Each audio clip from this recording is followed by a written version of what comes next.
Hello gamers, this is Michael and welcome to a new episode of An Old Gamer Plays, and we're doing something a little different today. We're taking a look at mods for No Man's Sky. I've got a few of them installed, not all of them. Some of these my machine can't handle, and others conflict with one another. Modding is still so-so on this game because it is modders are still learning the engine. The game is based on Unity, but they took the guts of Unity, ripped it out, and built their own engine inside of it. They just use Unity to create the OpenGL viewport that displays to your screen. So let's take a look at a few of them. This is on Nexus Mods. This is the largest modding community on the internet. They host a variety of different mods for different games: Witcher 3, Skyrim, and Fallout 4, Fallout New Vegas. Basically, most of the Bethesda games out there. I believe they also have some for some other titles. I think they have some for I want to say they have some for the Stalker series on here. And this is a very big, very active modding community. And of course, No Man's Sky has its own modding community. Low flight allows you to fly underwater and even fly close to the ground. I used this at one time. I kept bouncing off the ground, so I took it off. Now with hovering, I may go back and take a look at this. Because I've always wanted to be able to just stop in midair and hover. And that would allow me to land better.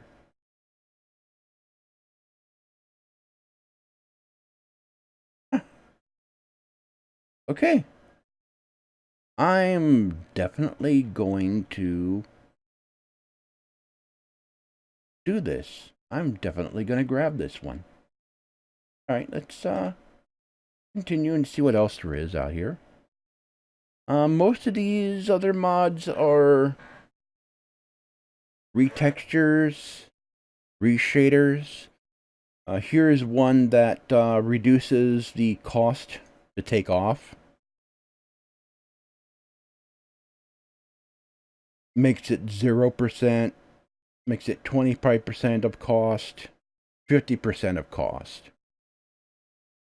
Because normally, if you have 100% on your launch thrusters and you take off, then it drops to 75. In other words, it takes a quarter of your fuel just to get off the ground. And you have this advanced technology in your ship for traveling faster than light. But just to get off of the ground, it takes a quarter of your fuel. And that's crazy. And there's no tech that you can install that reduces that amount. None tech in the game that reduces the amount. And let's take a look at what else there is.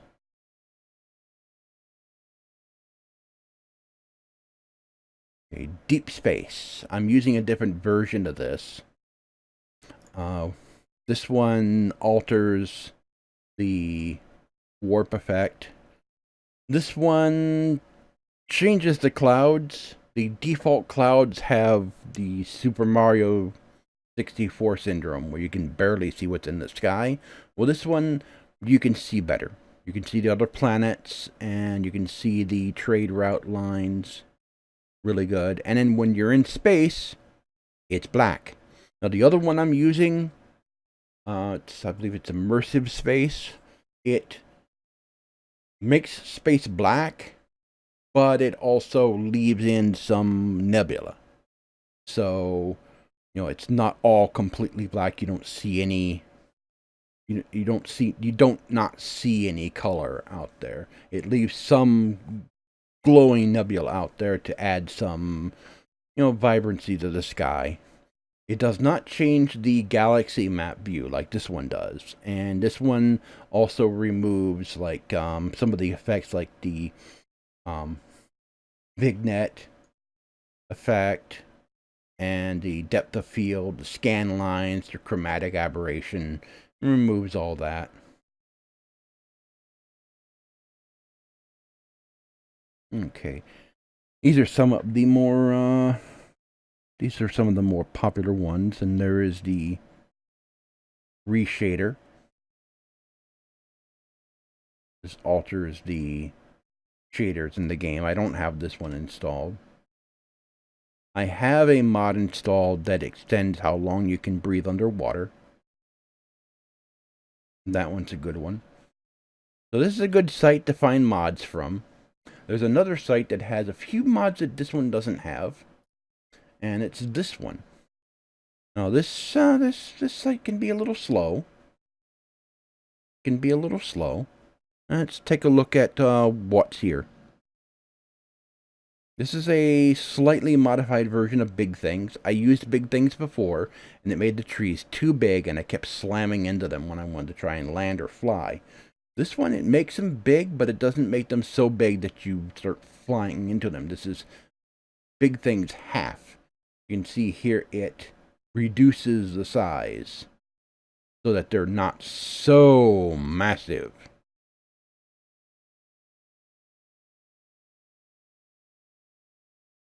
Which is a good thing. May actually revisit this mod then. Just like the low flight with the hover effect. Now this page is a little slow getting to it. Okay. Fewer buildings and resources. That's for if you really want to be a survivalist. Take a look at all the mods that are on here.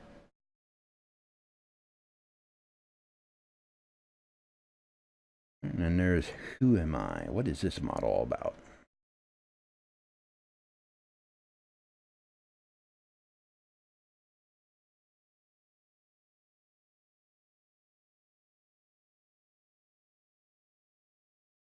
Okay, this changes the alien dialogue.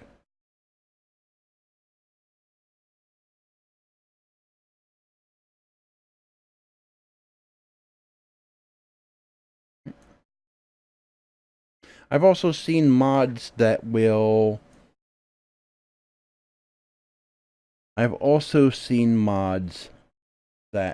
alter planets. And that's some that Sean Murray had warned about. He knew modders would create stuff like that. So there is a mod that alters the formula for the procedural generation and makes planets with a greater variety of surfaces and biomes. And, frankly, the game needs something like that. I mean, when you land on a planet, the entire planet is one biome. If you land on a planet that's extreme radiation, the entire planet is extreme radiation. You land on a planet that is cold, the entire planet is cold all over the place. Or hot all over the place. And there's not that much big variety. I mean, on some worlds that are kind of lush, you might see, subtle differences in vegetation, where there's supposed to be a desert and where there's not supposed to be a desert. You'll see some slight vegetation changes. But it needs to be more than that. It needs to be a lot more than that. We need a lot more diversity in it, and we just don't have that much. And this isn't this isn't really a mod. What this is for is this is a project that helps people get into modding the game. This helps for advanced modding.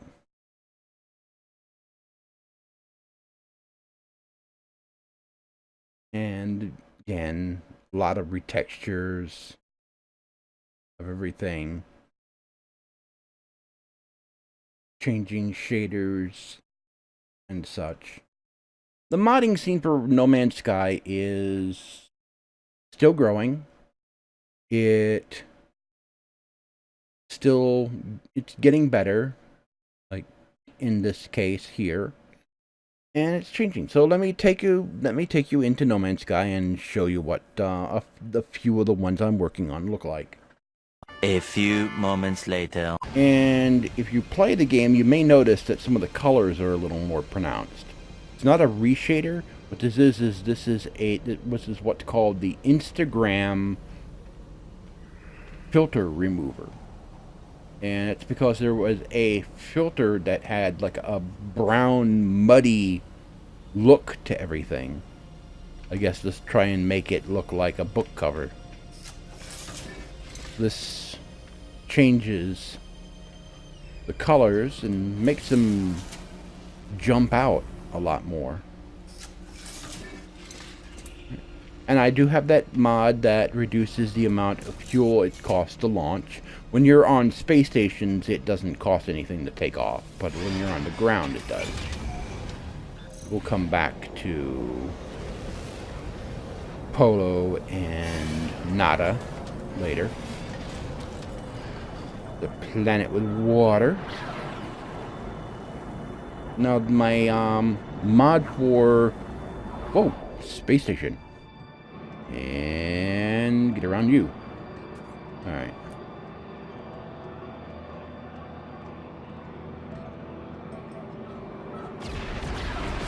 Whoa. So, yeah. Here's another one. Busier space. There's a lot more spaceships out here. Also, there's a lot more pirate attacks. And of course, I've got that mod that still has some nebula glow, some of the brighter parts, but space is mostly black now, which is the way it should look, not all glowy and everything. Right, let's get down to the surface.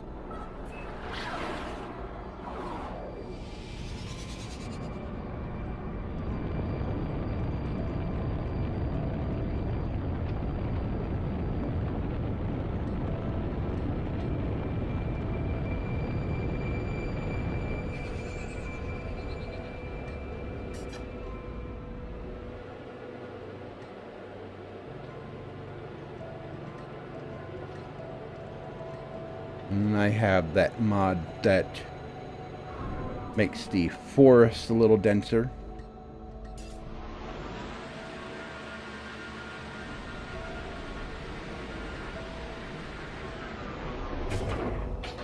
Radiation protection stabilizing. And this is a cold planet. And I hate predators.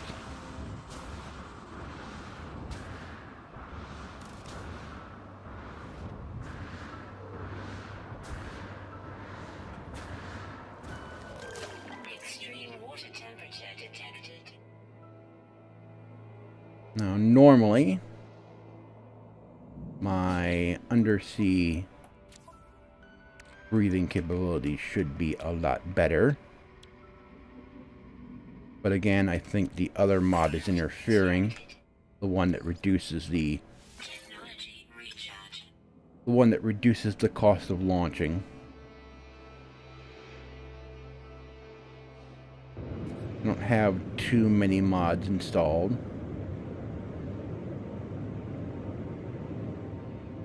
I have about an average of 4. They don't really dramatically alter the game too much.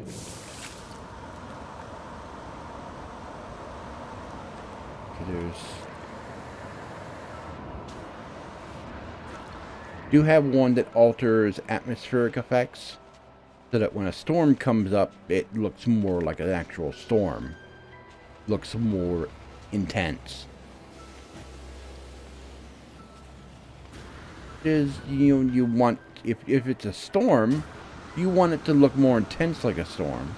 Well, with that mod, it looks more intense, like a storm.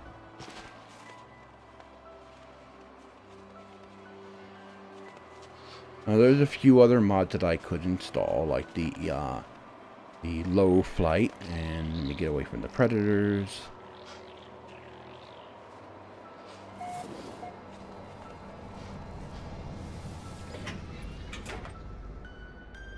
But overall, there's also something else I want to say. I did an episode of Chloe and the Professor on my channel, George Central, where I talked about No Man's Sky and talked about the hate surrounding the game, the hate for Sean Murray, people saying that he was a liar.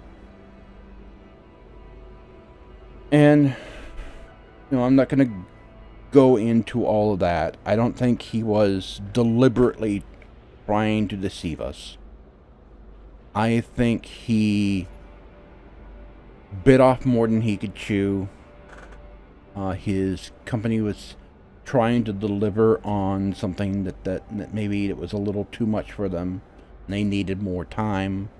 I also really, really believe that Sony pushed for them to release the game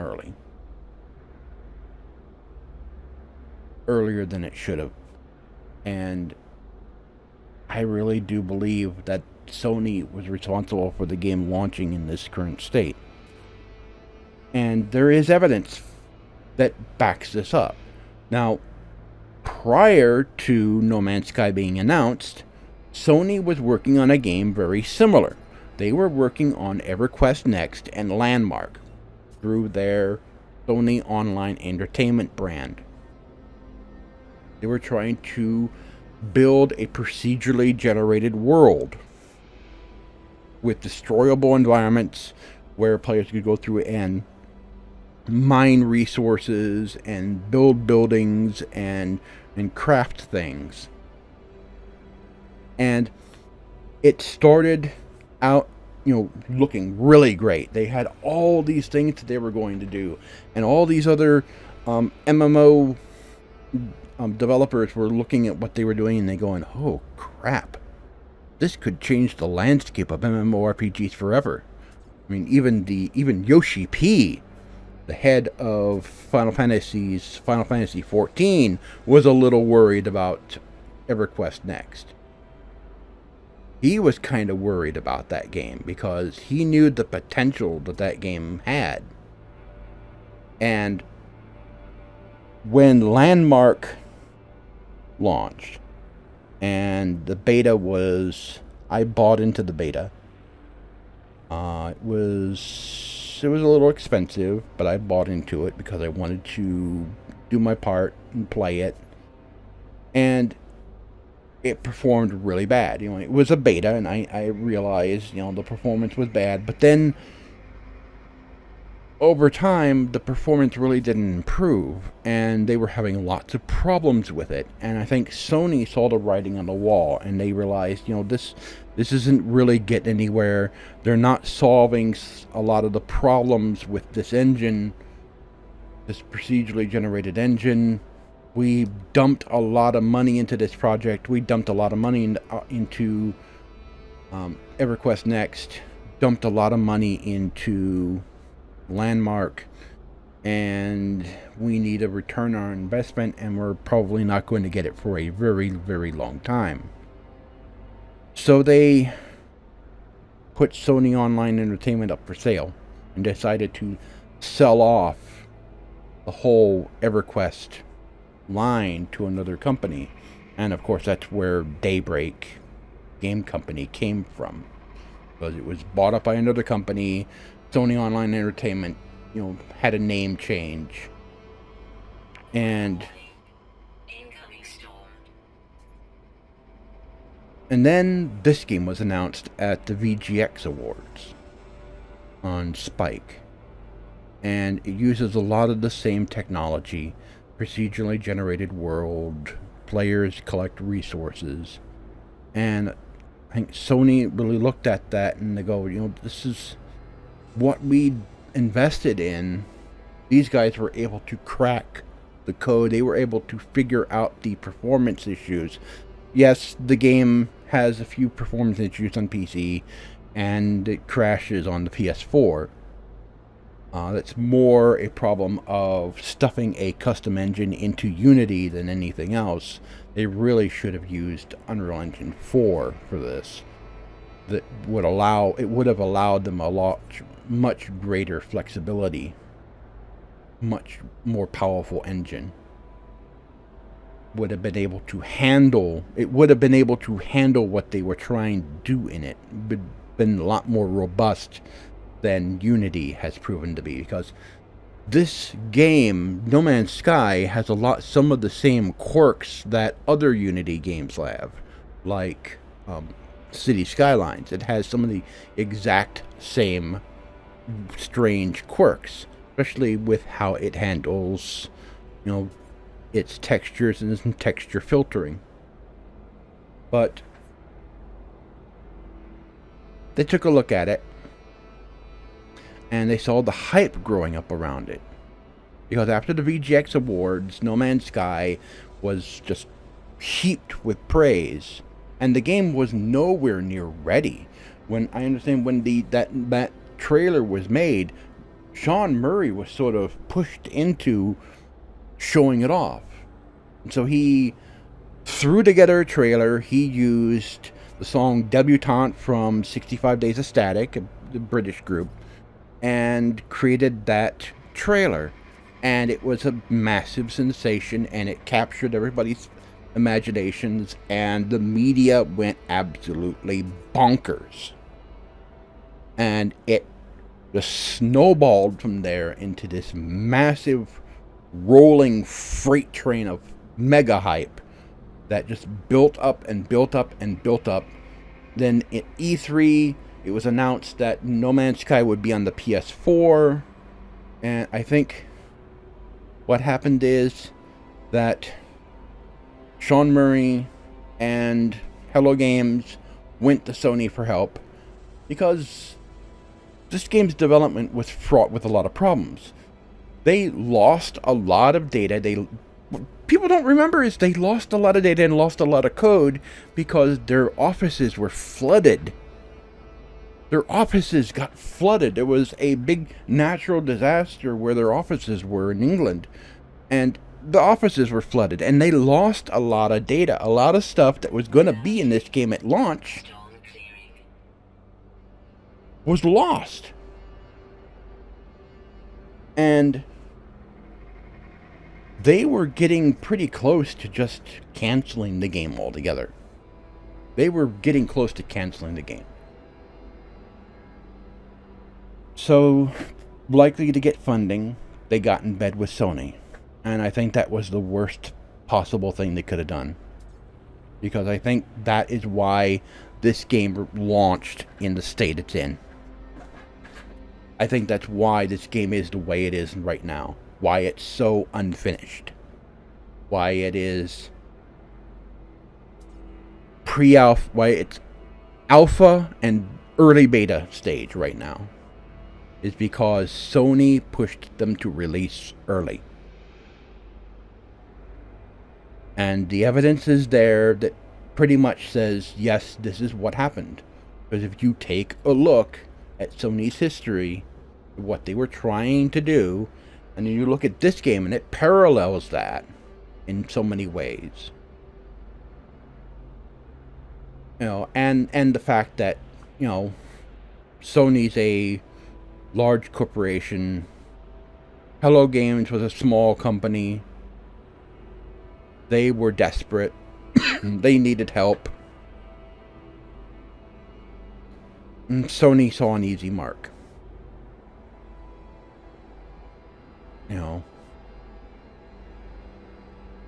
And I wouldn't be surprised if, in a few months, Sony might even just throw this game under the bus. And we may not get any updates. Now, I could be wrong, and I hope I'm wrong. That we'll get plenty of updates, that a lot of the features that were promised will finally make it into the game, and then some. Because there is a demand for games like this. All the mega hype for this game demonstrates that there is a demand, there's a need in human consciousness for a game like No Man's Sky. Because so many people were touched by what this game could represent. And that's why there were so many people so excited about it. Why there was so much hype in the fan community for it, in the gaming community for this game. Because of what this game represents, of what this game offers. This is not your, you run around and shoot, brown and gray people in the face all day. This is not your Call of Duty. This is not your Battlefield game. This is not a military shooter that glorifies war. This is a game of exploration. This is a game of solving puzzles. A game where you meet aliens and they're not the enemy. Where you actually get to know them, you become their ally. And you explore. And you trade with them. You don't fight them. You don't kill them. It doesn't demonize them as an enemy. It doesn't treat any of them like that. Even to the Sentinels, to that extent. And it's steeped in lore. There's lore all over this game. You go and you read the monoliths, and there is just extensive lore behind all the races. Like the Gek were once a very warlike race. They were once a very brutal race. And the Vy'keen are a lot like the Klingons in Star Trek. They are a warrior race, but they have honor. And in the Korvax, and they're an interesting race. They're a machine race, but they weren't always that way. And there was a civilization that existed before them that opposed the Sentinels and was exterminated. And you get stories like that all over the place. From the different monoliths and different structures that you can find to get bits and pieces of what made this world the way it is. What made this universe the way it is. And you have the whole story with the Atlas Path, which it needs a better ending to it. Other than what happened. It needs a better ending. I have not been to the center of the galaxy yet. So I do not know what is there. I have heard rumors. And there has been a lot of talk about how this is a massive puzzle game, how figuring out stuff, looking at what's said in the monoliths and in the ruins in different parts of the game, learning the language, reading up on the lore and history, pieces together knowledge that helps you to, activate the stargates that are located on various planets. And I think it was meant to do that. The artifacts you can find, like the fascination bead, the dagger, the Korvax casing, and the other stuff that you can collect, helps you to activate those things. Helps you to activate the portals, the stargates. And people have been seeing that, and we're wired. We're gamers. We're wired to see those kinds of patterns, and that's likely what Hello Games was aiming towards. But they weren't able to implement it fully yet. Though we see placeholders for things in this game that haven't been added yet. Like, you get recipes for the base systems that you can't remove from your ship. Like, let me show you. You get the recipes to add, the hyperdrive and the shields and your launch thrusters You can't remove these from your ship, but you get the recipes to make them. And I think it was being built into the engine, into the game, to be able to, create these things. I'm gonna have to go hunting down some more plutonium. But there are placeholders in the game for things that aren't there, that I think were going to be implemented, but because this game was forced to launch early by Sony, we didn't get it. And hopefully we do get it, because there's so much evidence that there was going to be so much more to this game than there is. The ability to build our own ships, to build our own bases, to so much more, to activate the stargates, to jump further and closer to the center of the galaxy, to even have an alternate ending when we get to the center of the galaxy, other than the one that we normally get. All that, the evidence that we were going to get that is there. But we didn't get it because this game was rushed out the door before it was ready. This game, if all the drama that happened after the launch, all the drama, all the hate, all the anger could have been quelled.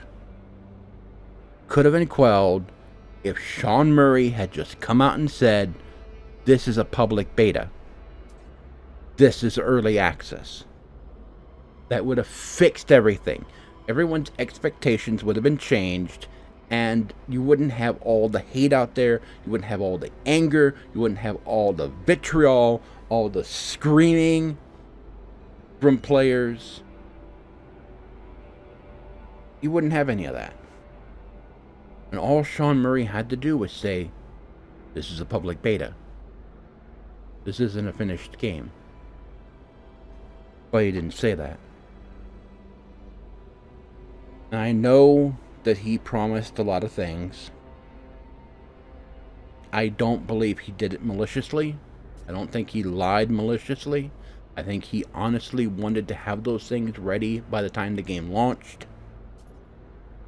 But they ran out of time. They delayed because they wanted to add more to the game. They wanted to make some changes. Plus they had that whole legal thing with Sky, which was stupid. And really, the worst thing that could have happened to them is getting into bed with Sony. I have no problem with this game being on the PS4, but it really didn't serve Hello Games to get into bed with Sony for this. They needed funding. They should have gone the Star Citizen route, been a lot more open about the development of the game, and went to crowdfunding. Went to Kickstarter, went to Indiegogo. I think it would have served them a whole lot better if they had done that. A whole lot better.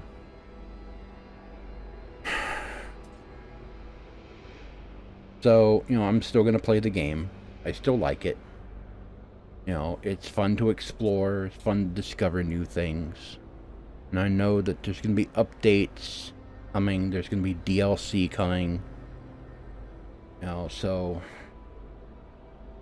And I'm gonna play Star Citizen when it comes out. We're supposed to get Squadron 42 possibly this year. And that introduces us into the world that's of Star Citizen. And when that does come out, I will do some videos on that. But until then, I'll still be playing this. It's not a bad game. It's not as horrid as most people would say it is. It's got issues. There's basic UI issues that need to be worked out. Like, we need a way to clear waypoints in the galaxy map, so that we don't have a waypoint, thousands of light years behind us that we just can't get rid of. And it locks us to only 2 other waypoints. We can't have any more than 3. So we need simple things like that, simple fixes like that. And then we need more content in the game. And worlds need to be more fleshed out. We need something that fills the world with more than just creatures and plants. We need to have these worlds be vibrant, living planets. Where are the cities? We need aliens that get out of their ships when they land and walk around, not just land, sit in their ships waiting for us to interact with them and then take off again. So much more that could be done with this game to make it the game that we were really promised to get. And I think I've ranted enough on this. This has been No Man's Sky. It was supposed to be a video on the mods, but it is what it is. And see you next time. If you like this video, press the like button. If you want to get notifications on new videos to the channel, consider subscribing.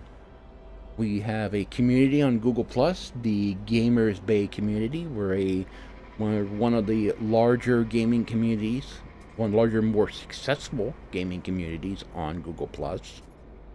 We have over 12,000 members and growing, and it's a friendly community. You won't find trolls there.